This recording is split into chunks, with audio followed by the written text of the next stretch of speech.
21일 9시 30분. 검찰도 고민이 많았었겠죠? 검찰도 고민이 많았겠죠. 그리고 이제 2달 안에 어찌됐든 통수권자가 바뀌지 않습니까? 그렇기 때문에 검찰 입장에서는 자신의 조직의 운명하고도 관련이 있기 때문에 뭐 공수처를 해야 된다 이런 얘기들이 있지 않습니까? 그렇기 공수처법이 지금 상정되어 있죠. 예, 그렇기 때문에 사실상 검찰의 명운이 걸린 수사이기 때문에 적극적으로 할 수밖에 없다. 그렇지만 다만 왜 6일의 기간을 늦췄을까? 시간을 준 이유는 무엇일까? 그 부분에 대해서는 오늘 검찰 오후 브리핑에서도 기자들이 많은 질문을 했지만 검찰 측에서는 그것은 우리의 수사 일정상 그냥 21일로 잡은 것일 뿐이다라고 주장을 하지만 일각에서는 여전히 증거인멸의 문제가 살아있는 것인데 시간을 늦출수록 박근혜 전 대통령 측에 유리한 것은 아니냐 이런 비판적 담론도 제기되는 것이 사실입니다. 양절 변호사님, 어차피 이제 패는 다 공개가 된 거란 말이에요. 이제까지 특수본 일기 수사했고 특검 수사했고 그리고 청와대에 있을 때 수사 거부했고 압수수색 거부했고 그럼 양쪽의 전략이나 앞으로 어떻게 가자고 하는 것은 서로 다 이제 들여다보고 있는데 창과 방패의 싸움인데 다 이미 공개가 됐단 말이에요. 시간 뭐 늦추고 줄이고 하는 건 별 문제도 없겠죠? 저는 큰 의미는 없어 보입니다. 다만 지금 일각에서 염려하는 바와 같이 청와대에서 나오면서 뭘 가지고 오진 않았을까. 뭐 청와대에 아직 남아있는 건 없을까. 그런 거 확인해야 하는 거 아니냐라는 것도 있지만 사실 많은 자료가 폐기할 거라면 이미 폐기했을 가능성도 좀 있고요. 물론 이게 압수수색 가능성이라든가 아니면 그 가치를 부정하는 건 아닙니다만은 검찰이 기소를 하거나 수사를 하는 데 있어서 부족할 것 같지는 않고 저는 오히려 6일을 준 그 이유를 테러를 막았다라는 정도로 보고 싶습니다. 그러니까 여유 있게 일부러 줘서 다른 어떤 핑계라든가 다른 것을 만들 여지를 주지 않는다. 뭐 그 사이에 처음에 어제 이제 특별한 사정이 없으면 검찰 수사 응하겠다라고 했지 않습니까? 특별한 사정을 만들어낼 거를 아예 막아버리는 거죠. 일정을 너무 촉박하다든가 변호인을 새로 뭐 선임을 해야 한다거나 뭐 이런 것들을 컨디션이 안 좋다든가 이런 것들을 6일씩이나 줬는데 무슨 말이냐.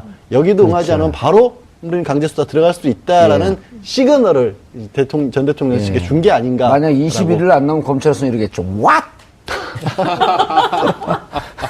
아니, 미국 검찰 같으세요? 미국 검찰. 그렇게 하겠죠. 뭐 what이 아니라 그러겠죠. 오케이 그러겠죠. 오케이. 알았어, 이제 들어간다. Let's go. Let's go. 그러겠죠. 그만하세요. 네. 아니 그런데 지난번에 이제 2005년 이게 이제 그 검찰도 특별한 수사니까 그렇죠. 전례를 따르려고 노력을 할 거란 말이에요. 지난 2005년도에 노무현 대통령 조사할 때는 2009년 2005년이죠. 2009년이죠. 네. 죄송합니다. 2009년도에 노무현 대통령 조사할 때는 1차로 서면 질의를 했고 그걸 받고 8일인가 10일 만에 소환을 했고 그렇게 차이를 둔 이유가 뭘까요? 그러니까 이제 이게 전직이긴 하지만 대통령이라는 게 워낙 뭐 우리 사회에서는 특수한 자리 아닙니까? 그러니까 예우죠, 예우. 저는 최소한의 예우를 갖춘다. 그러니까 서면 질의를 보내는 것은 일종의 예의인 것 같고요. 하지만 소환을 아니할 수는 없다. 법 앞에는 만인이 평등하다. 이걸 또 이제 구현해야 되는 상황이 검찰의 역할인 거죠. 저 이번에 이 전례가 3개가 있잖아요. 그렇죠. 전두환, 노태우, 그리고 이제 말씀하신 2009년에 고 노무현 대통령. 5년. 네. 5년. 2005년? 5년이죠. 2005년이군요. 2009년에 5년. 돌아가신 거고, 2008년.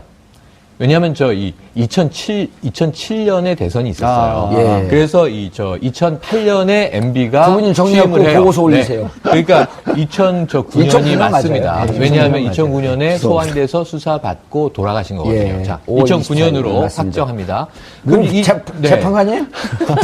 그러네요. 탄핵시켜버릴까 그냥. 너무 헌재를 너무 보다 보니까 자꾸 이렇게 코스프레가 되네요. 인용하겠습니다. 그래서 말씀하신 대로 전례대로 갈 거예요. 지금 다 이 검찰청사로 불렀습니다. 다만 전두환의 경우에만 응하지 않고 연희동 집 앞에서 골목 성명을 발표하고 내려가 버렸죠. 합천으로 도망간 거예요, 사실은. 지지자들이 또 감싸고 있어요. 이게 약간 유사한 모습입니다.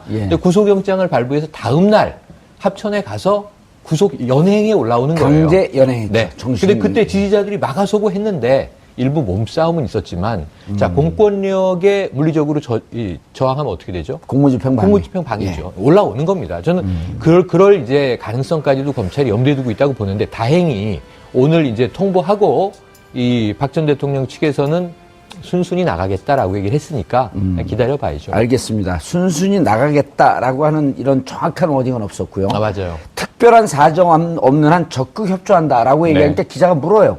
그럼 나가겠다는 거냐? 그러니까 짜증을 내면서 있는 그대로 좀 써. 자꾸 해석 달지 마라. 근데 이제 기자가 왜 그렇게 물었냐 하면 지난번에 특수본 때도 검찰 수사에 응하겠다. 특검도 응하겠다 하고 결국 박근혜 대통령이 안 하니까 기자들도 짜증이 나잖아요. 정보보고 올릴 때 기자 해보셨잖아요. 기자만 짜증이 나겠습니까? 국민들도 다 짜증이 나죠. 지금 사실 양치기 소녀가 됐잖아요. 그럼 검찰, 특검, 헌재 다 나왔으니까 세 판, 우리 3세판이면 다 끝났다라고 그렇죠. 보는데 한국적인 정서인데 이미 다 안 나왔으니까. 그리고 헌재에서는 그러한 태도에 대해서 헌법을 무시하는 그렇죠. 헌법 수호 의지가 도무지 전혀 찾을 수가 없다. 그것도 탄핵의 한 사유가 되었고. 그렇죠. 그러니까 탄핵의 정확한 사유보다 고려할 만한 요소는 됐다라고 헌법재판소가 인정하고 있지 않습니까? 그런 상황이기 때문에 이 변호인이 짜증을 낼 게 아니라 미안하다고 했어야죠. 이번에 한 번만 진짜 믿어달라고 얘기를 해야 되는데. 변호인 이렇게 해야죠. Sorry. 더 하면 안 되는 거죠. 그러나 이번 같은 경우에도 여전히 저는 가능성은 남아있다. 특별한 사정이 생길 가능성은. 특히 이제 박 전 대통령의 주변에 이제 정치적인 인물들이 계속해서 왜 대선 이후로 미룰 이유가 없지 않느냐는 얘기를 했고 자꾸 뭐 몸이 이미 컨디션이 안 좋다라는 등의 얘기를 이미 다 밑에서 얘기를 해왔지 않습니까? 그래서 그 이전에 혹시 신상에 무슨 일이 있었다라고 나오더라도 저는 놀라지는 않을 것 같아요. 다만 짜증은 좀 나겠죠. 최영일 평론가님, 그런데 이제 변호인단을 꾸리기 시작을 했어요. 네. 변호인단을 꾸리기 시작했고 어떻습니까? 지금 그 6명으로 일단 변호인단을 꾸렸는데 결국 법률 싸움으로 붙어야 되잖아요. 이제. 그렇죠. 이제는 어떤 정치적 고려도 없이. 그렇죠. 정치적 고려라고 하는 것은 검찰 입장에서는 지금까지 정치적 고려를 하면서 정치판의 흐름에 따라서 바람을 타다가 이제는 그렇게 좌고우면하지 않고 가겠다. 그렇죠. 그럼 이제 법리 싸움으로 가서 변호사와 검찰이 붙어야 되는 거거든요. 지금 그 구성된 변호인단들에 대해서 뭐 유영아, 손범규 뭐 이렇게 이미 알고 있던 나라면 선임하지 않을 것 같아요. 네네. 그런데 이게 저는 이 박 전 대통령 입장에서 좀 생각을 해봤어요. 그럼 19명의 대리인단이 헌재에 대응해서 구성이 됐었습니다.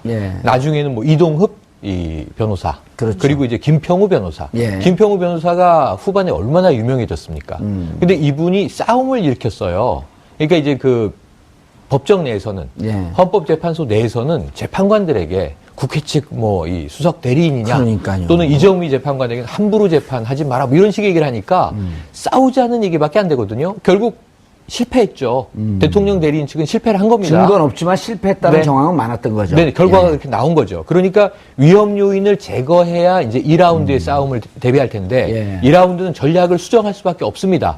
근데 저는 여기서도 결국은 법리적인 싸움을 하려면 이 전 대통령 측에 컨텐츠가 있어야 되는데 뭐 이게 무고를 주장할 수 있는 컨텐츠가 있느냐. 그동안은 무슨 얘기를 했냐면 그냥 기껏 이런 얘기예요. 촛불보다 태극기 집회가 2배가 많아졌다고 하는데 이거 여론이 우리 여론이 더 지지를 많이 하고 있는 거 아니냐. 이런 이제 페인트 모션을 쓰는 거거든요. 근데 이번에 형사소송으로 들어가도 그럼 뭘 꺼내놓겠어요. 사실 증거가 안 나오길 바라고 있고 다 좀 위증을 해서 말이 맞아지고 저절로 척척 맞기를 기대할 뿐 이제는 컨트롤 타워가 작동하기도 힘듭니다. 이미 그동안 다 던져놓은 이야기 있죠. 수사도우미 장시호 씨가 또 했던 얘기는 어떻게 주워 담을 것이며 문제가 커져 있습니다. 그러니까 이걸 대통령 측이 막아내기가 쉽지 않아서 법리적으로 쉽지 않은데 쉽지 않다. 때를 써서는 안 된다는 걸 헌재에서 확인했으니 이번에는 조금 전문적인 신용이라도 해야 되잖아요.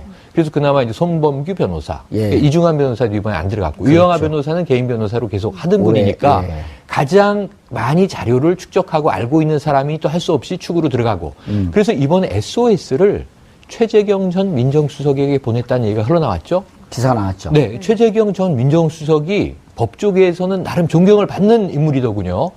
굉장히 날카롭고 법리적으로. 그러다 보니까 이제 김평우 변호사는 안 되겠다.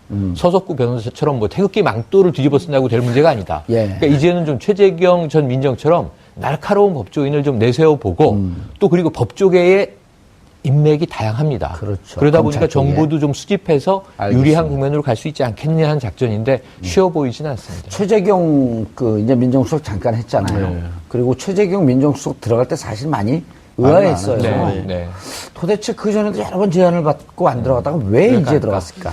근데 아직도 확정이 되진 않았죠. 확정이 되진 않았고 제가 봤을 때는 합류 요청을 받았지만 거부할 가능성이 오히려 저는 그거에 높아 언론엔 보입니다. 더 그게 높게 나오죠. 예, 왜냐하면 지난번에 사실 민정수석실에 받았을 때도 검찰 내부에서도 굉장히 의아해했거든요. 네. 이분이 뭐 유병헌 수사 때문에 이게 나름 이제 옷을 벗고 나오긴 했지만 그 안에 특수수사의 특수수사통으로 불렸고 신망도 굉장히 두터웠던 분이라서 예. 이런 정도의 국가적인 상황에 왜 민정수석실 자리를 맡았지라고 했고 조심스러운 추측입니다만 오히려 들어가 있으면서 최대한 어떻게 보면은 막으려다 했다기보다도 법 절차를 지키는 한에서 좀 조율을 하고자 했다. 수습하려고. 수습을 하려고 했다. 이런 정도의 얘기는 나왔었거든요. 근데 지금은 그때하고 또 달랐습니다. 또 민정수석실 다르죠. 들어갔을 때랑 그 사이 검찰이 수사했을 때 특검이 수사한 내용을 보면은 결국 다른 걸 얘기할 필요도 없이 대통령이 파면될 정도까지가 드러나 버린 겁니다. 이제 와서 최재경 변호사께서 지금 합류할 가능성은 좀 낮아 보이는데 다만 그래도 어쨌든 기존에 헌재에서 있었던 변호사 6명 정도 남은 이유는 뭐냐면 아까 잠깐 최평론가가 지적한 것 같이 사실관계 파악이라도 잘 해놔야 되는데 그 얘기라도 새로 들어올 변호사한테 해줄 변호사까지 필요한 거예요 지금. 그만하세요. 네. 아니 그런데 지난번에 이제 2005년 이게 이제 그 검찰도 특별한 수사니까 그렇죠. 전례를 따르려고 노력을 할 거란 말이에요. 지난 2005년도에 네. 노무현 대통령 조사할 때는 2009년. 2005년이죠. 아, 네네. 2009년이죠. 네. 예, 죄송합니다. 2009년도에 노무현 대통령 조사할 때는 1차로 서면 질의를 했고 서면 질의. 그걸 네. 받고 8일인가 10일 만에 소환을 했고 네.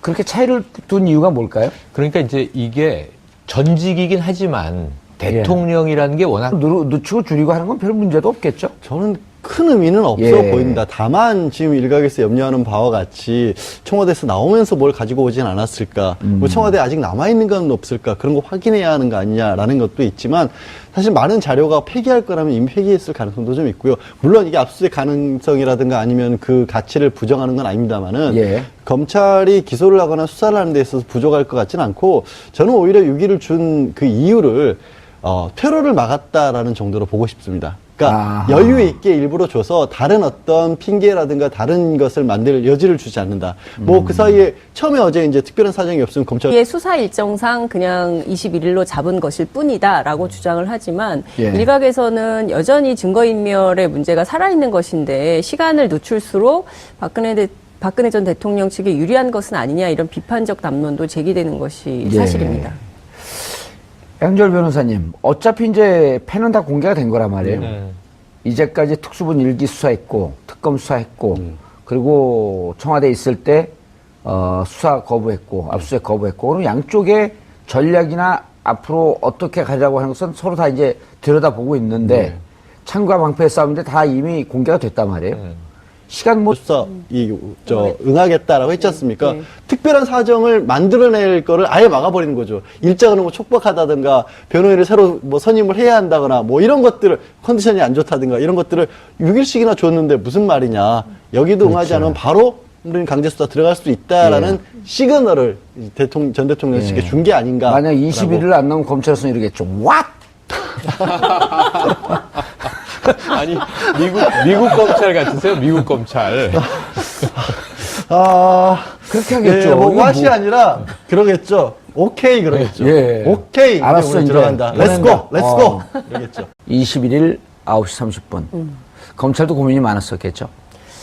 검찰도 고민이 많았겠죠. 그리고 이제 2달 안에 어찌됐든 통수권자가 바뀌지 않습니까? 그렇기 예. 때문에 검찰 입장에서는 자신의 조직의 운명하고도 관련이 있기 때문에 뭐 공수처를 해야 된다 이런 얘기들이 있지 않습니까? 예, 그렇기 공수처법이 지금 상정되어 있죠. 예, 그렇기 때문에 사실상 검찰의 명운이 걸린 수사이기 때문에 적극적으로 할 수밖에 없다. 그렇지만 다만 왜 6일의 기간을 늦췄을까? 시간을 준 이유는 무엇일까? 그 부분에 대해서는 오늘 검찰 오후 브리핑에서도 기자들이 많은 질문을 했지만 예. 검찰 측에서는 그것은 우리